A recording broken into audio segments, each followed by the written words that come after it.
All right, today is a momentous day. We are starting our first podcast here as Scott Handley and Western Pioneer Financial and Properties, and it's going to be one of many. And I hope you guys follow my journey on bringing in different guests, different speakers, and this is just going to be a lot of fun. You guys are going to witness a lot of organic content that we get to share with you guys, and we hope you get a lot of value out of it. Today, I'm bringing in my first guest, and this person is extremely important to me. We work together. I oftentimes refer him to as my brother. And my first guest on my podcast here, Efrain. Damn, Welcome brother. to my podcast. I don't even know what to say to that, man. You know, it's the feeling's definitely mutual, man. I appreciate you so much, man. It's an honor for me to be here with you, man, on your very, very first podcast, man. And it's a good opportunity for people to know who Scott Handley is. You know, everybody knows Scott Handley, the intense guy, the all in on his fitness, and super pumped up when he does his TikToks, and but today, brother, I would like to show another side of you that not a lot of people see about you. When you're actually I don't know, just kind of off the camera. And people don't know that Scott is just such an accessible person, man. Just such a down to earth, in the trenches with you, man. And so I'm happy to be able to show people that. So, but quick question though, before that, yes, sir. Do we know what we're gonna name this podcast yet? We do not. Yeah, we do not. We're just, it's ready, fire, aim. And okay. I just want to make sure that I'm just getting information out there. I know we talked about, just having an organic conversation as we do.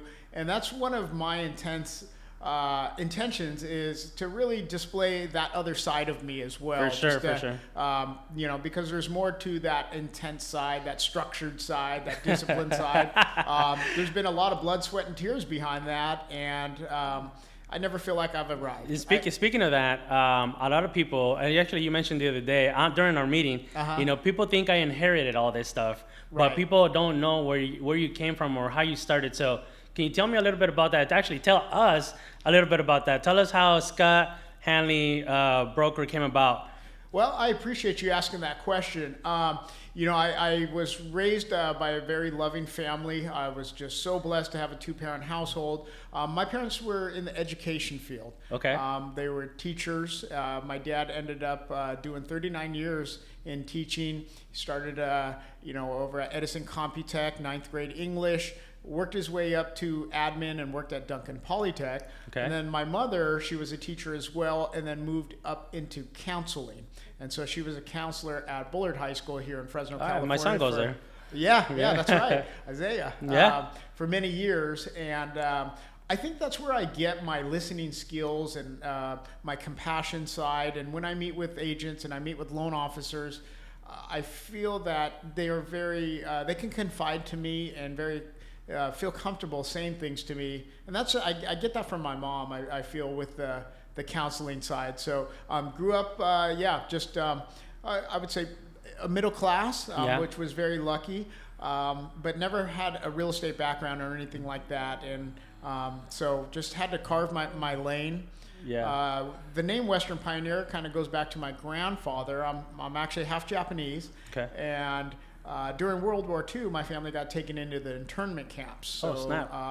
My grandma was shipped out to Gila, Arizona. And during that time after the war, there was still a lot of racial prejudice going around with Japanese Americans. So it was very hard for them to get casualty insurance and insurance. So my grandfather started with a group of Japanese men, a company called Western Pioneer Insurance. Nice. And their niche was trying to offer insurance to Japanese Americans who couldn't get it at the time. And grew up in Fowler, California, and just worked very, very hard. Okay. And they dissolved the company in the 80s. I lost my grandfather when I graduated from college in 2003. But he just had such a huge impact on me, as I know your grandfather as recently as well. Yep. So when it came time to name my company, I decided to resurrect the name. So that's why, I care so much about my company. I care so much about my family. I care so much about anyone that I have the opportunity to work alongside with, or working together with you, because there's a lot more than just a number or just a corporate name. There's really a story behind it. So that actually kind of takes me into another question, because I asked somebody who actually follows you on TikTok and Instagram that doesn't actually work here. Mm-hmm. If you had Scott right in front of you, what would you like to ask him? Besides the regular real estate questions or stuff like that. And they asked me to ask you, who inspires you? Who inspires Scott? They said, who he chooses, whoever his inspiration is, says a lot about him. So who is Scott Handley's inspiration? Well, I like to say I draw from different people. First and foremost, my inspiration is my family. Okay. My wife and my children, my parents. I always want to make them proud. So that's my immediate inspiration. Early on, my inspiration was Michael Jordan. Reason for that is because, probably showing my age here, he used to come to Fresno. A lot of people don't know that. There was a basketball camp. It was called the Tyrone Bradley Bobby Anderson Basketball Camp at Clovis West. Okay. And he would come to Fresno. And I won it twice. I was always a pretty good athlete. And I was always a point guard. In 6th grade, I was the quarterback for my team. I didn't know that, man. I was a shortstop in baseball. And I was the cream of the crop in elementary school. Nice. And speaking of Japanese, after that, I didn't grow too much. So, people started growing. Oh, I thought that's what you meant by shortstop. Yeah, good one there, yeah.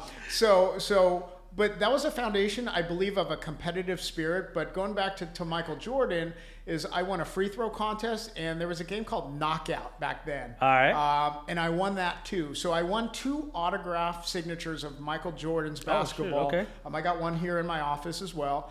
And, when I heard him speak, I was about 8 years old.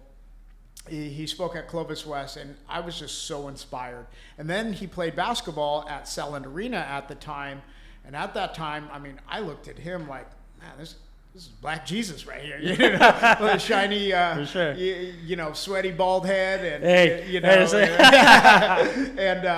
so that was an inspiration early on, and just watching him, just his competitive spirit, but also, having that discipline and that work ethic, and trying to inspire everyone around you to bring them up. Now, I recently saw a documentary, and a lot of his teammates actually called him an asshole. Yep. Might have to bleep that out, but no, I never wanted to be that. This is the organic content that we're talking about.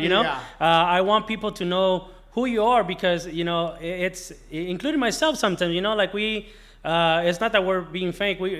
That's one of the things that I can honestly say about you. You're not faking the funk. You know what I mean? And we have emotions, we have feelings, right? Sure. And so, certain things, have happened recently, and that'll be maybe another topic for another show. Mm-hmm. But one of the things that I can honestly say about Scott Handley is, do not bet against Scott Handley, because you will lose.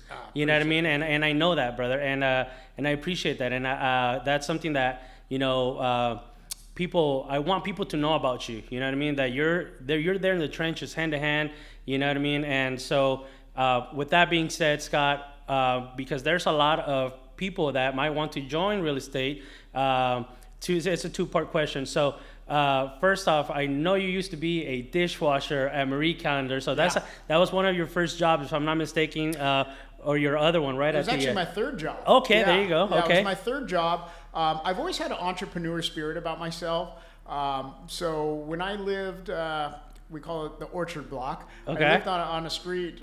My first entrepreneur gig was we went to Lake Tahoe. My family took me to Lake Tahoe, and then we went to Virginia City, which is the capital of Nevada, and I got a little slot machine.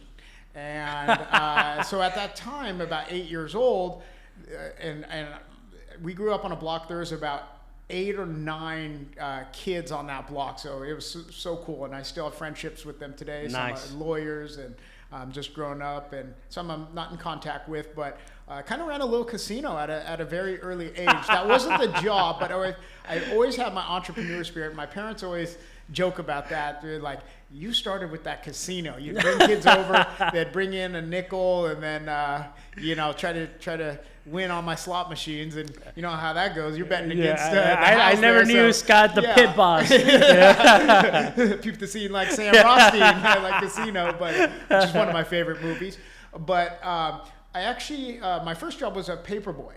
And I had a paper route, and at that time, you actually only had to be 12 years old. Oh, shit. So okay. I had a paper route, and I believe that's where I get a lot of my work ethic as far as doing something on the daily, because you couldn't have a day off. I was going to say, what time did you wake up? At that time, it was about 5:45. Papers had to be delivered by 6:30, and it was every day. And so I had my paper route for about 2.5 years. And at that time, the Fresno Bee, it was tough because they used to call them PBM, pay by mail. But if the customer didn't pay by mail, we as the paperboy had to go and collect. And that was tough. That was going door to door. And hey, I'm collecting for the Bee. I think it was $11.20 at the time for the month. And how old were you? At that time, I was 13. So okay, yeah, so 13, collecting 13. money. Yeah. All right. Yeah, collecting money. But also, at that time, I was a little bit timid. There were times where I'd be knocking on the door and people would be ducking me, and I didn't follow up as hard as I wanted to, and then I would get resentment, Okay. But that was my own mental blockage. It's just they might have not been home, or I thought they were home, and I'm knocking at the door trying to collect. But long story short, the Fresno Bee got sued for that practice, because what happens was if you didn't collect it, it was taken off the paperboy. Oh, wow. Yeah. It Wow. was taken off the paperboy's, purse at the end of the month. We would get paid on the monthly, and so I ended up there was some sort of like class action lawsuit. I never got compensated on that, but All right. it did teach me a little Any bit. attorneys out there, call Scott Handley. Exactly, He wants his money. Right. Well, Fresno Bee, give me an article now. We got some good stuff to give. So paperboy was my first job. My brother and I would wake up every morning. We'd at that time they would deliver them to your house. They deliver the papers to your house in a bundle. We'd have to buy the rubber bands. So that taught me to invest back into my business. You'd have to buy the rubber bands. And at that time, rollerblades were pretty popular. So I had a pouch that was in the front and in the back. And every day except for Sunday, I was able to complete my route with just one pouch. But on Sundays, those papers were big. So I would have to, go deliver 15 or 20 doors, then come back, restock, go back out there. Sheesh. So the paperboy thing really taught me the everyday thing, and I think that's why I've instilled a pretty good gym regimen every day, is because you couldn't miss a day with when you're throwing papers. Right. And then after that, after I was a paperboy, I moved into working for a Japanese fast food company, and at that time I was 15 and a half. You could sign a work permit, and you could actually work at that time. And minimum wage was literally, you guys could look it up, in 1995, I think it was like $4.25 or $4.75. However, if you were underage like I was and had the work permit, they would pay you like 85 or 90% of minimum wage. I remember working for about $3.90 an hour. Because they were supposedly like doing you a favor, kind of per se. Yeah, I think it was something like that. But you know what? I wasn't even worried about the money. I was just so happy on getting a job, learning customer service skills. The Urabe family was so good to me. Shout out to them. Elaine, Jay, Kevin, they just gave me a chance. And my good friend Mike Gong was the one that plugged me with that job, and literally worked there all through high school. And it was awesome. And I built relationships out of there that I still have today. And then I moved on to Marie Callender's, because at that time I was just trading my hours for dollars, learning customer service skills, learning how to multitask.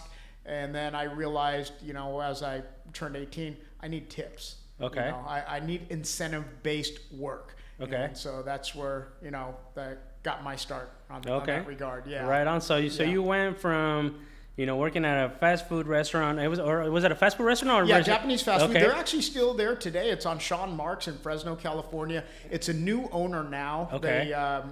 They had sold it. And yeah, Mika's, and it actually started with, that family started with a place called Daiichi's, which is like the OG Japanese fast food place here. Okay. And that was down at the Farmer's Market, which is now a Home Depot off Divisadero. So any of you from Fresno that know our history, remember the Farmer's Market. Daiichi was down there, and yeah, good, pretty cool stuff. Yeah. Right on. So I see your smile and I see your eyes, like, you know, you're reminiscing, and that's pretty badass, man. And you know, there's a lot of new agents. We actually have a lot of newer agents here in the office who are just starting out, who maybe don't have a transaction under their belt yet. And, you know, knowing that you came from being, you know, working at a fast food restaurant to what you have accomplished now, it's really amazing. But I know in my heart that this is not even, you're not at the tip of the iceberg yet. You're still working your way up. So with that being said, Scott, like, where does Scott Handley, the person, and where does Scott Handley, the owner broker, see himself 5 years from now? And for those who want to possibly join Western Pioneer, where is it that you're looking to not only take yourself, but take those that are working alongside of you? Share that vision so those that share that same vision with you can come and join us. Great question. And I like to say I'm only as good as the people around me, such as you. And such as most of the people around us here at Western Pioneer. And I always look at someone that I'm in business with as a business partner. I never look at them just because I'm a broker owner or some sort of hierarchy or on a pedestal. No, there's no me without them without me, and it's a true partnership. So there's a level playing field. No matter if you're a day one agent, a day one loan officer, I'm going to treat you the same. And it's just one thing that really helped me was getting the right people around me. For the longest time, I just was, you know, somewhat closed off and just had my head down grinding. And I realized that can only get you so far. You have to get the right people around you. You have to have a good support system. You got to have those crutches around you, especially when times get tough. I experienced tough times in 2008, as a lot of people in real estate did. You know, there's been tough times in this entrepreneur journey where I've had to have, you know, lean on people emotionally and mentally, and having, you know, a strong support system at home with my wife. It's getting the right people around me, and that's where I feel in the next 5 years is I'm going to continue to try to build the right people around me. I have a insatiable appetite of growing this company to be a national brand, and I do want to be a top brand in California. And you already have some branches outside of Fresno, correct? Correct, yeah. Okay. Have one up in Sacramento County, and that's, you know, our first test pilot of branching out, if you will, not franchising, but branching out. So I've always organically moved as well. I've never just threw everything all at once. I've kind of incrementally grew, and sometimes I look back like maybe I was too slow on that. Maybe I went too wide and diversified too much instead of going all in on something. But in 5 years, I feel that we're going to definitely be a force in the real estate and mortgage industry. Look out Fresno, look out Clovis, look out Central Valley and beyond, right? Let's go. Yeah. That's good, brother. Yeah. So what other message would you say, man, as an entrepreneur and, you know, people getting to know you, what would you have done differently? You know, you just mentioned right now that you might have gone a little bit too, I don't know if the word is too slow, or maybe you should have taken maybe more chances. What would have been some of the do's and don'ts if you could go back a little bit, you know, maybe a few years? I think that's one of them. Great, you know, thank you for asking that, because I was grown up where my parents were both teachers, as I mentioned. And as a matter of fact, my dad had a Ford Thunderbird, and on his license plate, it said educate with an 8, educate M. Uh-huh. So I felt the obligation to get a degree. Now, I'm not sure if I would push traditional education right now. I do feel even self-education and online education now is extremely important. Yeah. Now you better be careful, because your mom and your dad are going to be watching this. So they're being Well, educated. you know, Fresno State really helped me out, especially business school. because I was always a C student. I was never that A student. And there would be times where... That's surprising to me. So you say that you're a C student. C plus student, but Okay. they say, C's get degrees, or the C's end up hiring the A's. Okay. I like to quote 50 Cent. He says, I didn't go to Harvard, but I hired Harvard. Oof. So that's one thing for me is school didn't come easy to me, and especially like in college too. I would have roommates where we'd have the same classes. I'd be disciplined enough to do the studying, read the book 3 times, and maybe to get a B minus. And I had friends that would go out party till 2 in the morning. They'd take their test at 10 a.m. and get an A just because they'd grasp it really quickly. So it never came easy for me. See, and this is the kind of organic material that I'm talking about, because I would have guessed that you were a 4.0 student. I mean, people, around the office here know that if there's any questions that maybe myself or somebody else can't answer, you're the next source. You're the encyclopedia here. You know what I mean? So so to hear that, I think that's refreshing to some of the people that are out there, because I would have guessed that you were a 4.0 student. And are you saying that because I'm part Asian? No.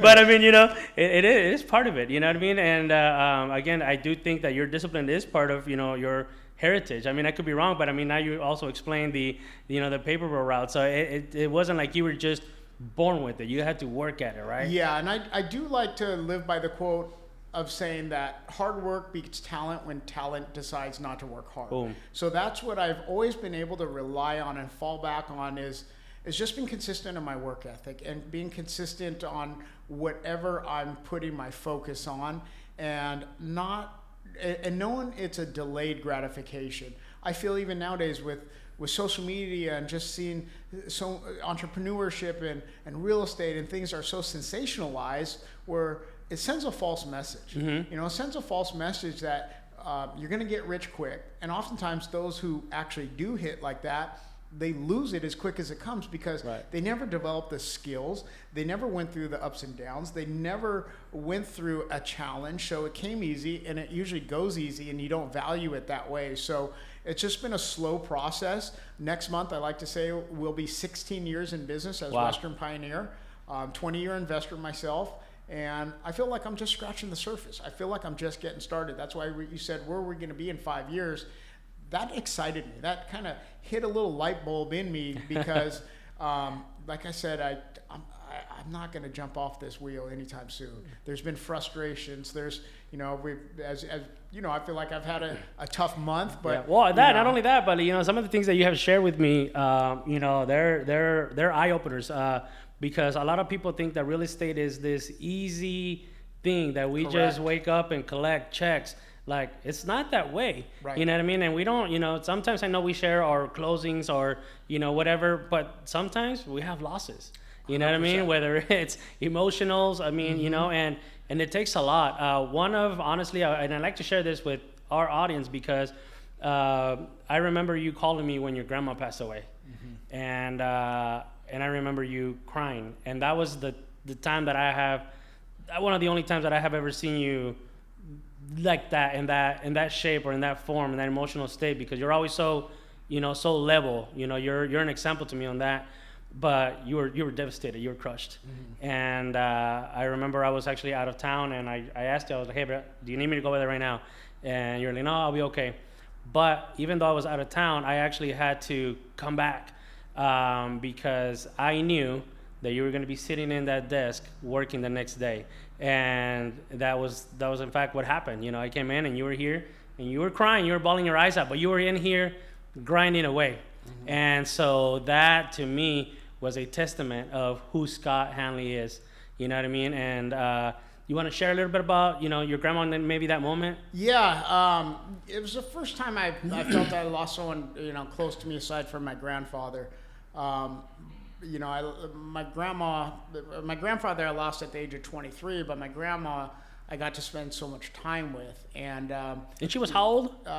She was 102. Okay. Yeah, she was 102, lived a great life. And but it was just, it was tough because I've never experienced death like that. Yep. Luckily. And I just wanted to honor what you would want me to do, and that would just continue to work and continue to be you and continue to serve the community, continue to serve your brokerage, continue to serve those around you, your friends, your family.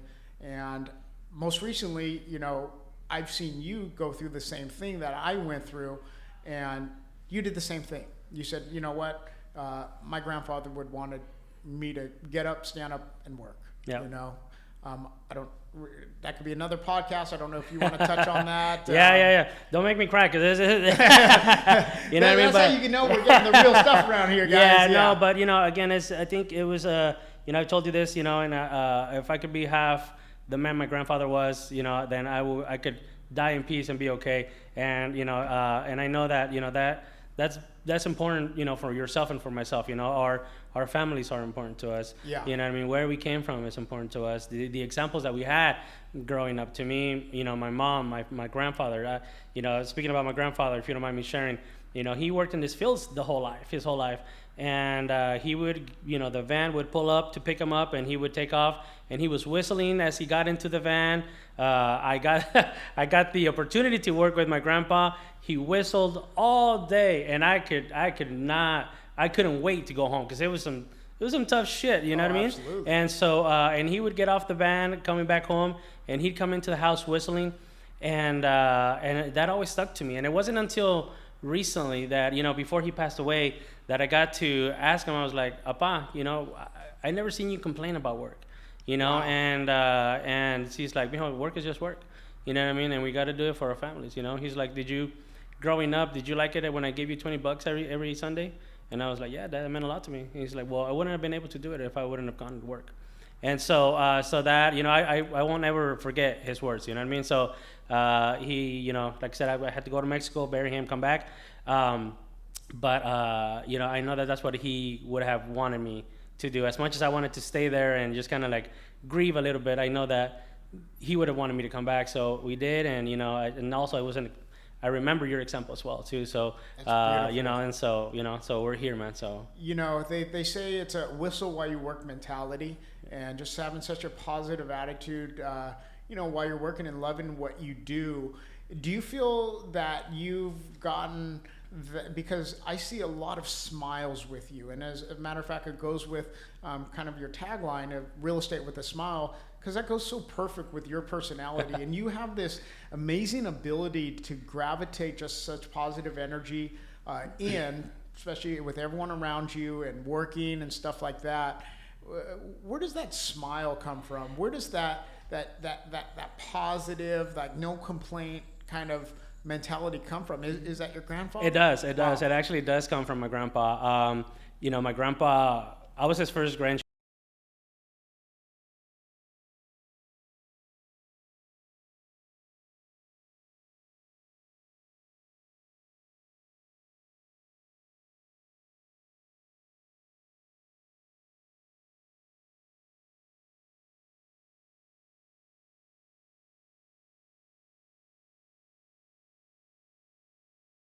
I remember one day I asked him, I was like, everybody. And he's like, oh, I don't know those people. And I was like, well, then why are you saying hi? And he's like, because it doesn't hurt me to say hi. And it doesn't hurt me to say buenas tardes to somebody, or que le vaya bien, have a good day. It doesn't hurt, you know what I mean? And so that, I was probably, I want to say maybe about 6 or 7 at the time. And that always stuck to me. And, growing up with my grandpa, a lot of things of him rubbed off. And I think that's where it comes from mainly. He was a very, very loving man. I was fortunate to have that in my life. I know people that are, in their 50s and their 60s that have never heard "I love you" from their dad or from their grandpa. Mm-hmm. And I was fortunate enough to have such a loving person in my life that he always, like I say, he was always smiling, and I was always with him, and we always had, laughable moments, whatever it was, watching soccer or throwing rocks, skipping rocks on the river or whatever it may be. It was always a fun time. That's awesome. So I do feel that my smile came from him and my grandma. They were just such loving people that I guess that's why I turned out to be the way I am. And from what you told me, that positive energy, and really ended up going to the day before he passed because he was dancing. Yeah. And and you came and shared with me, hey Scott, you know, you never know when it's your time. And my grandfather was dancing and happy, and the day before he unfortunately passed. So that was a reminder that you told me. So, you know, thank you for that. Yeah, no, absolutely, man. And so, you know, so with that being said, I'll kind of share a little bit more. Just that, you know, we never know how many 24s we got left. Yeah. And so, you know, I know that what you do in this business, in this office, is you impact people's lives. You know what I mean? And I'm happy and I'm blessed to have you as a business partner, man. And I look forward not only to the next 5 years, but beyond that, brother. And, you know, I'm super glad to be here on your very, very first podcast. And it's an honor to me, man. And hopefully there's many, many more to come. And wish you nothing but success in this podcast and in 2024, the actual year. But every 24, brother, make it count. Well, I love that. And, you know, the same goes for you. We're right here for each other. We refer to each other like brothers. Yes, sir. And you know, I'll save that one for another day. But, you know, this is where you get the organic content, guys, because, you know, we're speaking from the heart, speaking from the soul. And that's a side where, you know, I'm trying to bring out more. As a matter of fact, you know, I feel I was born an introvert. But I've had to force myself to be extroverted. And now I do feel I'm kind of in the middle. There's times I like being alone, but, you know, I feel like I can impact people just like you, just like your grandfather and my grandfather, my grandmother. And I love the fact that we pull inspiration out of their legacy, because we're not, you know, that's what we'll remember the most is the priceless things that we have that ingrained us who we are and gave us an innate ability to smile through tough times, to whistle while we work, and to, you know, say hello to someone, because you never know, just that hello, just a smile can change someone's day. Yep. And as a matter of fact, it could change the trajectory of their direction that they're in. So you never know who you're impacting or you're influencing. And those things that you got from your grandfather are priceless, and that's why, you know, you're so successful at what you do, and you're such a loving man, and, you know, I learned from that too. And just want to say thank you too for spending the time on here with me, and I know this will be one of many together. And I feel this helps us, even just having organic conversation like this just brings out, I believe, the best in us. For sure, you know? For sure. I mean, this really literally felt like we were maybe possibly having coffee or having breakfast somewhere. Exactly. You know what I mean? And so it's just, I actually think that this is a conversation that we actually haven't had in a long time. It's kind of bringing out the vulnerability a little bit, yeah. You know what I mean? So, you know, so I appreciate it, brother, and maybe we can do part 2, part 3, and, you know, go from there and maybe share a little bit more. And, you know, again, just thank you, because it felt like we were catching up, to be quite honest with you. Yeah. So I appreciate it, brother, and I guess I'll catch you on the next one. Likewise. And thank you guys for tuning in. Hope you guys got some value at it. And we'll be dropping a lot more coming soon. And talk to you guys soon.